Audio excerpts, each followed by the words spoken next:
আসসালামু আলাইকুম। আমি মনিকা সোনারগাঁ থেকে বলছি।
কেমন আছেন সবাই? আশা করি আল্লাহর রহমতে সবাই ভালো আছেন। আলহামদুলিল্লাহ, আমরাও সবাই ভালো আছি।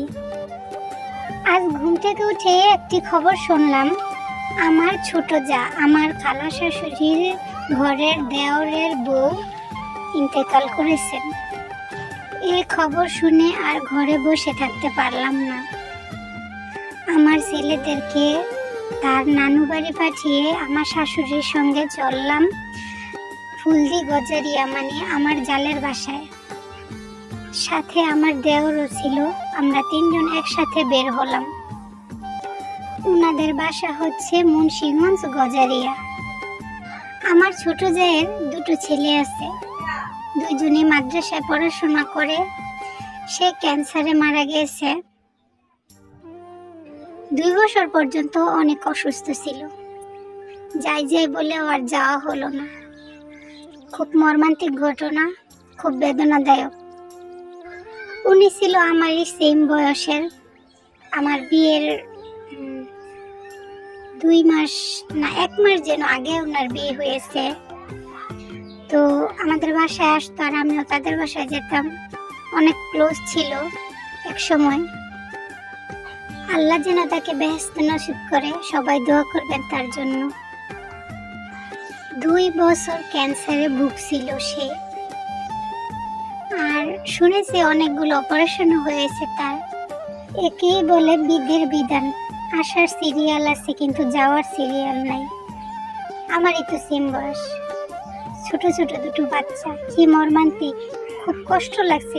কত যে খারাপ লাগছে তা আপনাদের বোঝাতে পারবো না। আমি বাসায় যাওয়ার পর তাকে দেখতে পাইনি, দাফন করে ফেলেছে আগেই। তো আমাদের অনেক দূরের রাস্তা, যেতে অনেক লেট হয়ে গেছে। যাওয়ার পর দুটো সন্তানকে দেখে আর চোখের পানি ধরে রাখতে পারতাম না। খুব কষ্টদায়ক লেগেছে ব্যাপারটা। আর আমার দেওর, সে তার বউকে অনেক ভালোবাসতো। সবাই দোয়া করবেন আল্লাহ যেন তার ধৈর্য ধরার তৌফিক দান করে। ছেলে দুটো এতই ছোট, মা মারা গেছে তার কষ্টটাও বুঝতে পারছে না। এই ব্যাপারটা আরো বেশি খারাপ লাগছে আমার কাছে। বাসার ভিতরে ঢুকে দেখলাম কত মানুষের কান্না, কত মানুষের হাজারি। আমারা মারা গেছে তাই। কিন্তু তার ছেলে দুটো এখনো বুঝতে পারছে না তার মা মারা গেছে আর কোনোদিনও আসবে না। তখন মনে মনে ভাবলাম, এমন একটা দিন আসবে এই সবার কারোরই মায়ের কথা মনে থাকবে না, কিন্তু এই ছেলে দুটোই ভোগ করবে মা কি জিনিস। ওটাকে আরো কষ্ট লাগছে আমার। সবাই দোয়া করবেন আল্লাহ যেন ওদের নেক হায়াত দান করে, আমিন। একটা মেয়ে মানুষ, তার মনের ভিতরে কত স্বপ্ন, কত আশা থাকে তার স্বামী, সন্তান, সংসারকে নিয়ে। আমার নিজের দিক দিয়ে বুঝতে পারি মানুষটার আর স্বপ্নগুলো পূরণ হলো কোথায়, না দেখেই তো চলে গেল পরপারে। দোয়া করবেন সবাই, তার যত নেক আশা স্বপ্নগুলো ছিল তা যেন আল্লাহ পূরণ করে দেয়।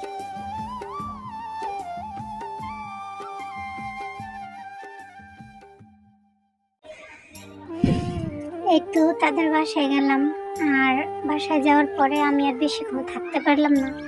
আমার শাশুড়ি, আমার খালা শাশুড়ি এবং মা ওই সবাই আমাকে রাখার চেষ্টা করলো, কিন্তু আমার আর মন টিকলো না সেখানে।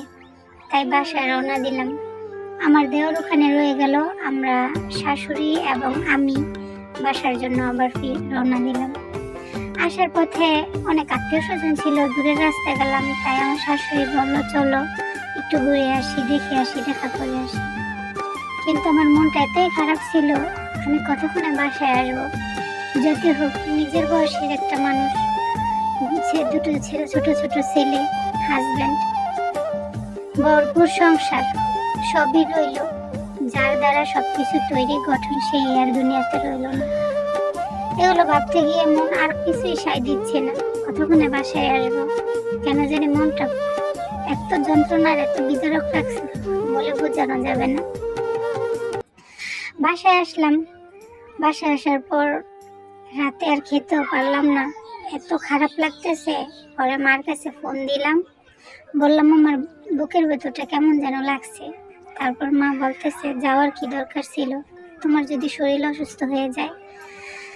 মা ফোনে বলতেছে আমার শাশুড়িকে নিয়ে রাত্রে ঘুমাতে, কিন্তু আমি সাহস করে একাই শুয়ে রইলাম বাচ্চাদেরকে নিয়ে।